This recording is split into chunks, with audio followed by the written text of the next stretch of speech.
होगा करके उनको फ्रीज कराने की कार्रवाई आरंभ हुई। लगभग अभी तक 250 ऐसे संदिग्ध अकाउंटों की पहचान की जा चुकी है, जो आगे और अकाउंट्स की संख्या बड़ी मात्रा में सामने आने की संभावना है। रात भर में ही ये सारा होमवर्क करके लगभग 135 बैंक अकाउंट्स को हमने फ्रीज करा दिया। लगभग 64 यूपीआई वॉलेट्स को अकाउंट को हमने फ्रीज करा दिया और 20 एटीएम ऐसे हैं जिनकी अमाउंट्स भी धोरण कराई गई है।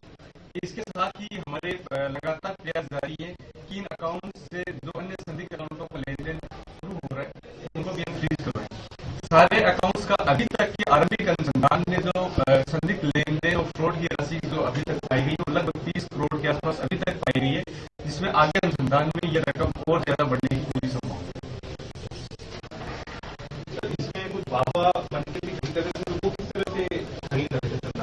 ये कारवाड़ में जो मॉड्यूल बस हुआ है उसमें 3 ऐसे लोग गिरफ्तार हुए हैं जो करीब 37 क्लास से पढ़े हुए, जो नकली बाबा बन के लोगों को मौलवी बनकर और इस तरह की ठगी कर रहे थे ताकि लोगों को वशीकरण के प्रभाव से वो जो मनचाही मुराद मांगी पूरी करनी है। उस मॉड्यूल को बस्ट करके उनको भी गिरफ्तार किया गया।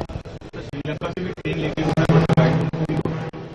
ये जो हमने बिंदाइका में मॉड्यूल बस्ट किया, बिंदाइका में 2 अलग अलग कौन सी तरह के बड़े मॉड्यूल बस्ट किए गए, उसमें 2 लोगों ने अभी श्रीलंका में ट्रेनिंग ली थी, जिनके पासपोर्ट इत्यादि जब्त किए गए। किस तरह की ट्रेनिंग करने गए थे, किसने फैसिलिटेट किया था, उस पर अभी अनुसंधान जारी है। सर, जो लोग गिरफ्तार किए थे उनका बैकग्राउंड क्या सर? इनको पता था कि इस तरह का काम कराया जा रहा है कॉल सेंटर में कई लोग? ये सभी को ध्यान था, क्योंकि जो हमने आपको फुटेज भी हम लोग लाइव फुटेज की कार्रवाई की आपको शेयर करेंगे।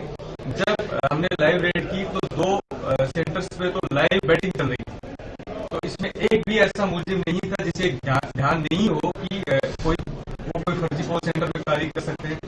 जितने भी इस तरह के गिरोह एक्टिवेट थे वो सारे बंद कमरों में कार्य कर रहे थे ताकि आस पड़ोसियों को भी ध्यान नहीं हो। कहीं भी परमानेंट कोई ऑफिस का स्ट्रक्चर नहीं बनाया गया कि वो बाहर से ऑफिस लगे।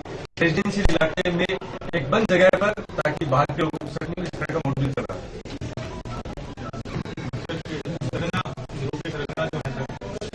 पहले भी वो अभी खंगाला जा रहा है। साथ ही तो जैसे हमने तो करधनी में जो मॉड्यूल बस्ट किया उसमें करधनी में लगभग 4 मॉड्यूल बस्ट हुए, उनके एक 2 लोग ही गिरफ्तार हुए अभी।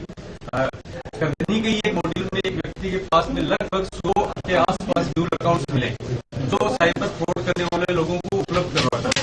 तो कई सारी चीजें जो आगे अनुसंधान के क्रम में सामने बिल्कुल देखने को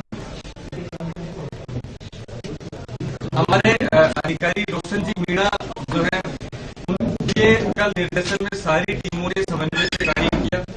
इसमें जो 3 टीमों ने मुख्यतः मूलीपुरा SHO, DSP in charge Ganesh ji, इसके अतिरिक्त Kalwar SHO Ratan Singh, Surendra Singh, भाटोटा sub inspector, इसके बाद संबंधित थाना की टीम ने समन्वय पूर्वक कार्य करते हुए बड़ी बेहतरी से हमारे कमिश्नरेट के एक बड़े ज्ञान साइबर सेल जो प्रदेश भर की बड़ी कार्रवाई को अंजाम दिया।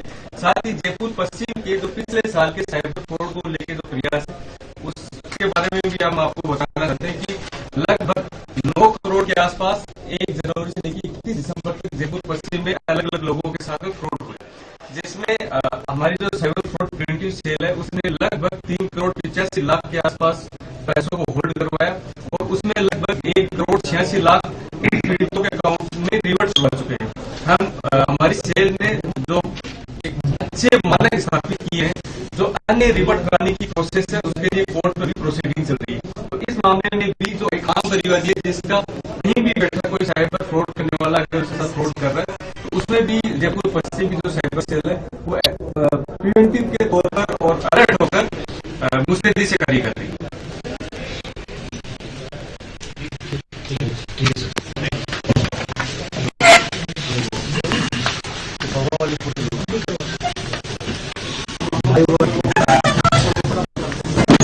लाइव